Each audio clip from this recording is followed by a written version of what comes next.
Primeiramente, graça e paz, boa noite para todo mundo, né? A gente vai entrar em Apocalipse capítulo 4, desculpa, o Apocalipse capítulo 5, né?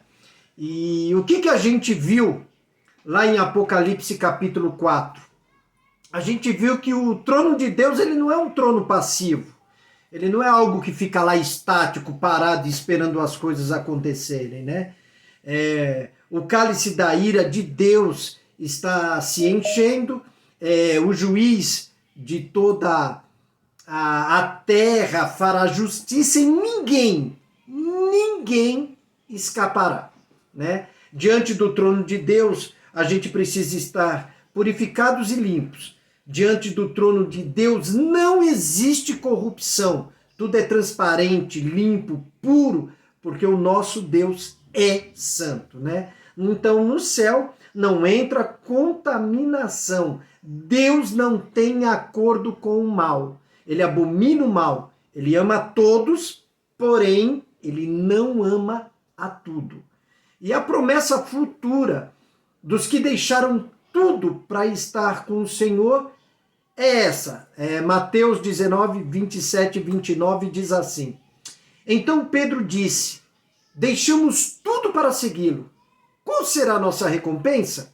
Jesus respondeu: Eu lhes garanto que, quando o mundo for renovado e o Filho do Homem se sentar em seu trono glorioso, vocês, que foram meus seguidores, também se sentarão em 12 tronos para julgar as 12 tribos de Israel. E todos que estiverem deixado casa, irmãos, irmãs, pai, mãe, filhos ou propriedades por minha causa, receberão em troca 100 vezes mais e herdarão a vida eterna. Olha que promessa maravilhosa, né? Que promessa maravilhosa. Então aqui, nesse mundo, por enquanto, nós somos divididos em denominações, mas no céu, no paraíso, na vida eterna que teremos com o Senhor, nós seremos um só povo, uma só igreja. Nós seremos aqueles que foram lavados e remidos no sangue do Cordeiro. Amém? Abra aí a palavra de Deus agora em Apocalipse 5, verso 1 ao 14. Né? Nós vamos ler. Se alguém quiser me ajudar a ler, eu agradeço, tá? Eu vou ler aí eu vou ler 7 versículos, aí quem quiser me ajudar a ler. Ah, irmãos, eu estou usando a tradução. Espera um pouquinho, Célia, do NVT, tá bom? Pode falar, Célia. Não, eu me propus a ler. Ah, tá bom. Caso eu não pare, é que pode dar conflito aí de tradução, tá bom? Que eu estou usando a tradução NVT, nova versão transformadora. Vamos lá. Apocalipse 5, 1 a 14, diz assim: Então, na mão direita daquele que estava sentado no trono, vi um livro, escrito por dentro e por fora e lacrado com 7 selos. Vi um anjo poderoso que perguntava em alta voz: Quem é digno de romper os selos deste livro e abri-lo? Mas não havia ninguém no céu, nem na terra, nem debaixo da terra, que pudesse abrir o livro e lê-lo. Comecei a chorar muito, pois não se encontrou ninguém digno de abrir o livro e lê-lo. Então um dos 24 anciãos me disse: Não chore. Veja o leão da tribo de Judá, o herdeiro do trono de Davi, conquistou a vitória. Ele é digno de abrir o livro e os 7 selos. Então vi um cordeiro que parecia ter sido sacrificado, mas que agora estava em pé entre o trono e os 4 seres vivos e no meio dos 24 anciãos. Tinha 7 chifres e 7 olhos que representam os 7 Espíritos de Deus enviados a todas as partes da terra. Ele deu um passo à frente e recebeu o livro da mão direita daquele que está sentado no trono. Quando o Cordeiro recebeu o livro, os 4 seres vivos e os 24 anciãos se prostraram diante dele. Cada um tinha uma harpa e taças de ouro cheias de incenso, que são as orações do povo santo. Pode continuar, Celinha. A minha versão é bem diferente, tá? Tem problema. Então vamos lá. E cantava um novo canto. E para nosso Deus os fizeste reis e sacerdotes, e eles reinarão sobre a terra. Você está em que versículo aí? 10. Não é o 10, é o 9. E cantava um novo cântico, dizendo: Digno és de tomar o livro e de abrir os seus selos, porque foste morto, e com o teu sangue compraste para Deus homens de toda a tribo, e língua, e povo, e nação. E para nosso Deus o fizeste reis e sacerdotes, e eles reinarão sobre a terra. E olhei e ouvi a voz de muitos anjos ao redor do trono, e dos animais e dos anciãos. E era o número deles milhões de milhões e milhares de milhares, que com grande voz diziam: Digno é o Cordeiro, que foi morto, de receber o poder, e riquezas, e sabedoria, e força, e honra, e glória, e ações de graças. E ouvi a toda criatura que está no céu e na terra e debaixo da terra, e que está no mar, e a todas as coisas que neles há, dizer: Ao que está assentado sobre o trono e ao Cordeiro sejam dadas ações de graças e honra e glória e poder para todo sempre. E os 4 animais diziam: Amém. E os 24 anciãos prostraram-se e adoraram ao que vive para todo sempre. Amém. Que maravilhoso, né? Que maravilhoso, né? Todo ser existente se prostra em adoração a Deus, né? Honrando, glorificando por todo o seu poder, sabedoria, por todo o seu amor, né? Vamos lá. Toda história começa com Deus, está sob o controle de Deus e vai terminar segundo a vontade de Deus. Então, os poderosos deste mundo, eles não determinam os rumos da história. Os historiadores, eles também não conseguem decifrar os mistérios da história. Os filósofos também não decifram os segredos da história, nem os futurólogos são capazes de retirar o véu da história, né? Então, nenhuma dessas classes tem o poder de definir aonde a história terminará. Então, 2 são as visões humanistas da história. Existe a visão cíclica dos antigos gregos. Eles dizem assim: a história não se move para uma meta, não há esperança, não há redenção. O que é o que foi. O que foi, será. Não existe consumação. Tá? Existe a visão do existencialismo ateu.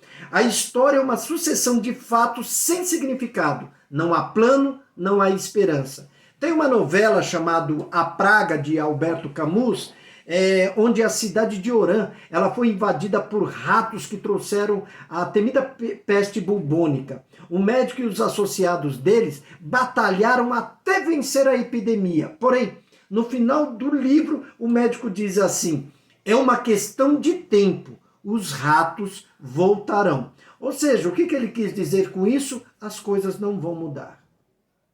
A forma como nós enxergamos o mundo, dita a nossa maneira de viver. Aquilo que cada pessoa é, como ela age, como vive e o que defende são os resultados da visão de mundo, que é conhecido como cosmovisão, tá? Que permeia a vida dessa pessoa. Jesus também falou sobre isso, tá bom? Lucas 11, 34 e 36 diz assim: seus olhos são como uma lâmpada que ilumina todo o corpo. Quando os olhos são bons, todo o corpo se enche de luz, mas quando são maus, o corpo se enche de escuridão. Portanto, Tomem cuidado para que sua luz não seja, na verdade, escuridão. Se estiverem cheios de luz, sem nenhum canto escuro, sua vida inteira será radiante, como se uma lamparina os estivesse iluminando.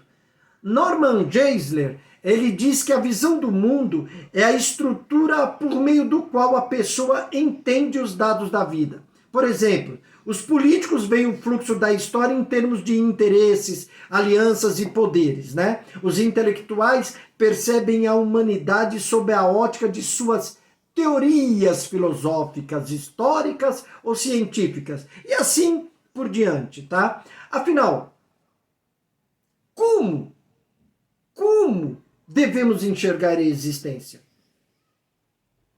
Que tipo de olhar nós devemos colocar sobre o ser humano? Sob qual perspectiva a gente deve enxergar a vida? Como interpretar esse desenrolar da história humana? Winston Churchill disse que os homens cresceram em poder e conhecimento, mas não evoluíram moralmente. Sob pressão, o homem moderno praticará os mais terríveis atos. Então, saber a essas questões indica a nossa maneira de ver e de viver a vida. E também como podemos contribuir com ações para um mundo melhor, né? A pergunta é: há alguma esperança para a história? De tudo que temos visto, de tudo que temos ouvido, de todos os acontecimentos que estão diante dos nossos olhos, de tudo aquilo que a televisão, o rádio, os jornais, as notícias, de tudo aquilo que vem até nós, até os nossos ouvidos, até a nossa alma, até o nosso coração, há esperança para a história? As pessoas estão, assim, querendo impor coisas que sem sentido. É briga de todos os lados, é feminismo, é machismo, são ideologias, sabe, coisas assim terríveis vêm acontecendo. E a gente está vendo, a cada dia que passa, mas isso é uma coisa aparente, o mal tomar conta completamente do mundo. Então a pergunta é: há alguma esperança para a história? Apocalipse 5, ele nos dá algumas respostas e revela alguns segredos que são indispensáveis para que a gente viva uma vida melhor. Então o Apocalipse ele não é um livro de horror, mas de esperança. Ele não está aí para perturbar a alma de ninguém, mas para pastorear o nosso coração. Tá? Apocalipse faz a gente enxergar a vida com o ensino da revelação de Deus. Então o apóstolo e pastor João, ele, completamente inspirado por Deus, nos descreve uma forma de se ver a vida. A primeira coisa que ele mostra para a gente é a dura realidade que se é viver. Né? E venhamos e convenhamos, não é tão fácil assim mesmo. Né? A vida, ela tem jogadas muito cruéis. Um dia estamos por cima, outro dia estamos no meio, outro dia estamos lá embaixo. Então ela tem uma jornada bem interessante, né? Mas a vida, por causa do pecado, ela faz a gente sofrer. Mas para aqueles que vivem pela verdade de Deus, pela verdade do Senhor, ela se torna ainda mais atribulada. Tá? Com razão que os crentes dizem que a gente sofre mais. E Jesus falou sobre isso, né? João 16:33, ele disse assim: eu lhes falei tudo isso para que tenham paz em mim. Aqui no mundo vocês terão aflições, mas animem-se, pois eu venci o mundo. Aí Paulo disse assim lá em 2 Timóteo 3,12: sim, e todos que desejam ter uma vida de devoção em Cristo Jesus sofrerão perseguições. Irmãos, existe uma grande diferença de se sofrer perseguição por asneiras que falamos, né? E que muitas vezes as consequências que vêm por causa das nossas ações, dos nossos atos, se tornam difíceis de segurar a onda, e existe a diferença de sofrer perseguição pelo nome do Senhor. São coisas diferentes, tá bom? Então, João estava onde? João era um velho, era um idoso. Ele estava exilado e por causa da palavra. Porque ele apregoava o amor, que existia um só Deus. Era isso. E o prenderam por causa disso. E não pense que hoje em dia será diferente, não. Então ele disse lá, ó, Apocalipse 1:9, eu, João, irmão e companheiro de vocês no sofrimento, no reino e na perseverança para a qual Jesus nos chama, estava exilado na ilha de Patmos por pregar a palavra de Deus e testemunhar a respeito de Yeshua. Contudo, Deus, em graça e amor, abre uma porta que nos conduz a um consolo. Nosso consolo é que o Filho do Homem, Yeshua, vive entre nós. E além de viver entre nós, como é dito lá em Apocalipse 1:13, e ele também está em pé entre eles. Havia alguém semelhante ao Filho do Homem, vestia um manto comprido com uma faixa de ouro sobre o peito, buscando salvar o que se havia perdido, né? Mateus 18:11 diz, e o Filho do Homem veio para salvar os que estão perdidos, né? Essa é a razão porque ele ainda não aplicou o justo juízo sobre todos nós que sofremos tanto neste mundo caótico, tá? Por causa do pecado, até as igrejas do Senhor não passariam no teste. Apocalipse 2:3 revela isso, né? Revela o que o Senhor Jesus pensa sobre as suas igrejas em todos os tempos.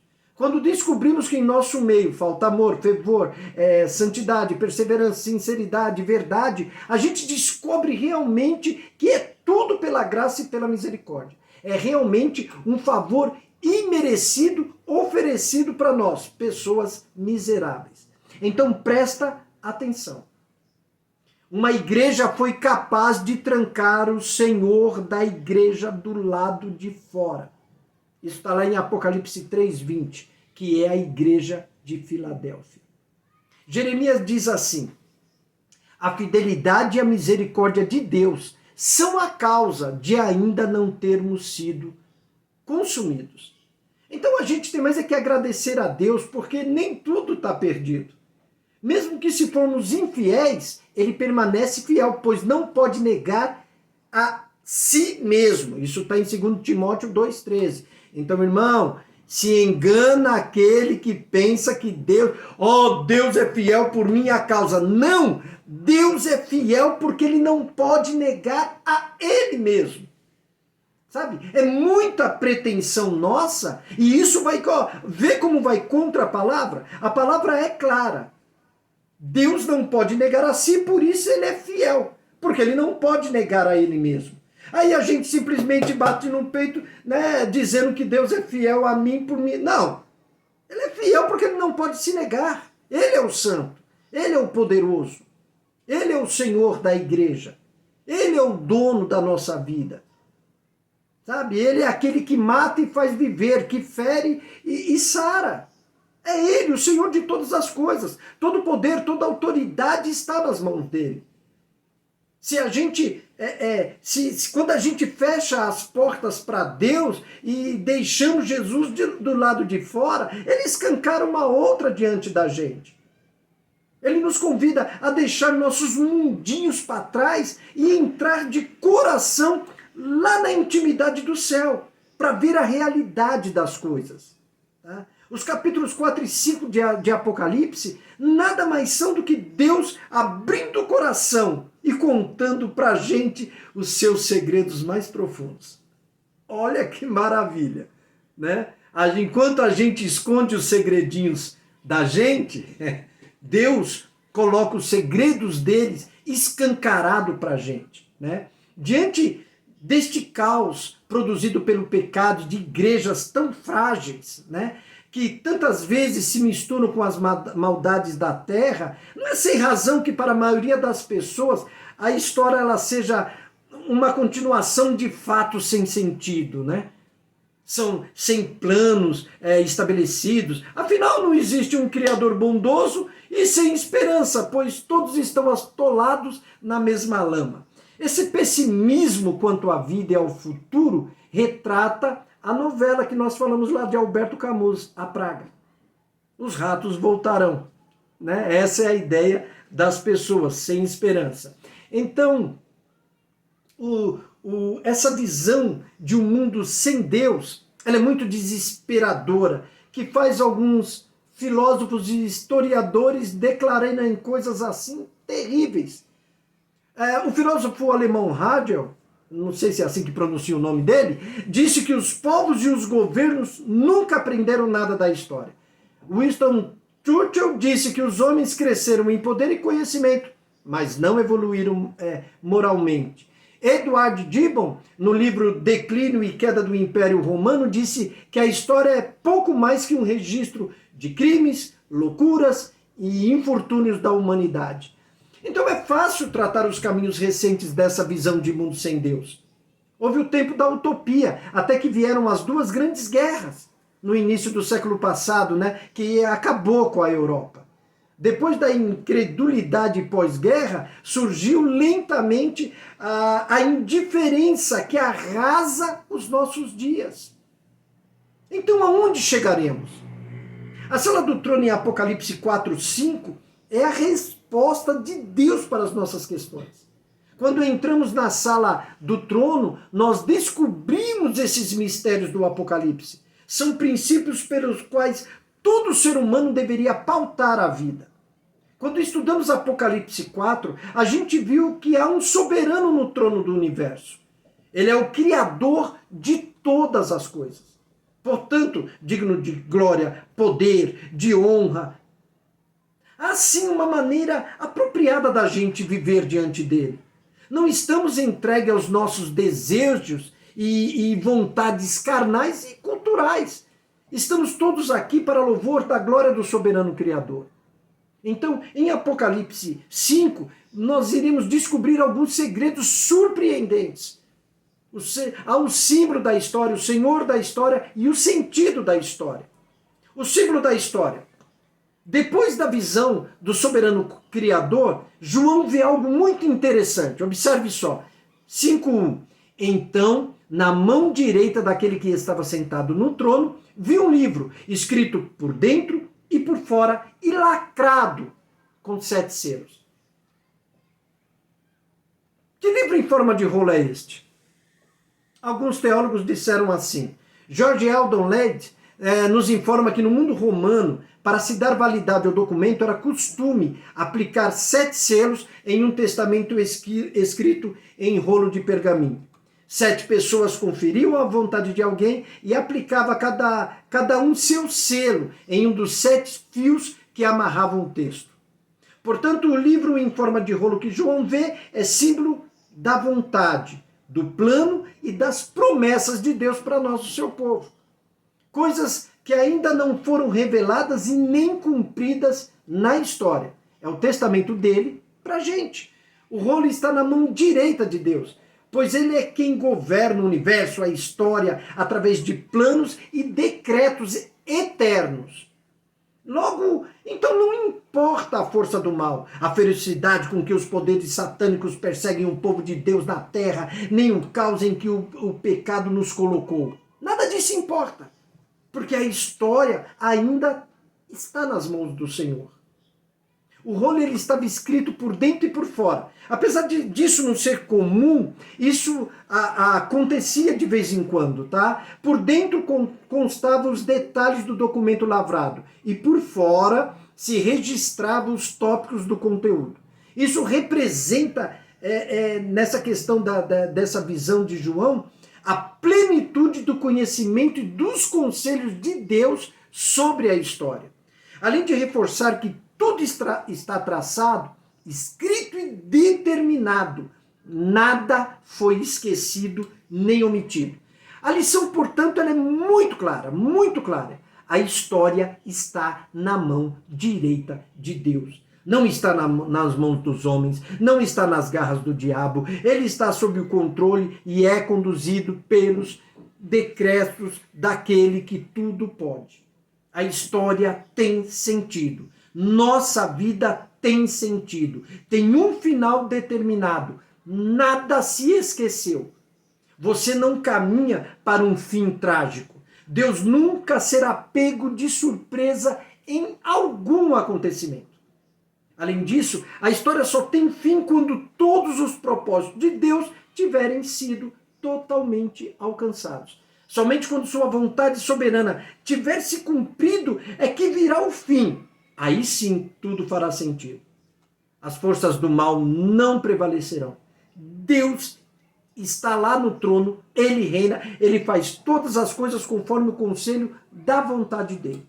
Então esse rolo, ele é o símbolo da história. Tá? A visão do rolo na mão de Deus vem logo após de um drama impressionante. Apocalipse 5, 2, 4. Vi um anjo poderoso que perguntava em alta voz: quem é digno de romper os selos deste livro e abri-lo?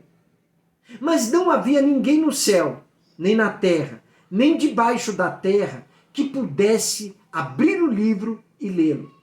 Comecei a chorar muito, pois não se encontrou ninguém digno de abrir o livro e lê-lo.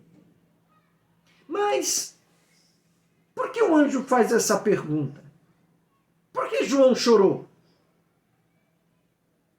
João chorou quando ele descobriu que não havia ninguém que pudesse abrir o livro e lê-lo. Bom, esse livro está selado com 7 selos. Alguém sabe me dizer o que significa essa palavra 7? Eu já falei isso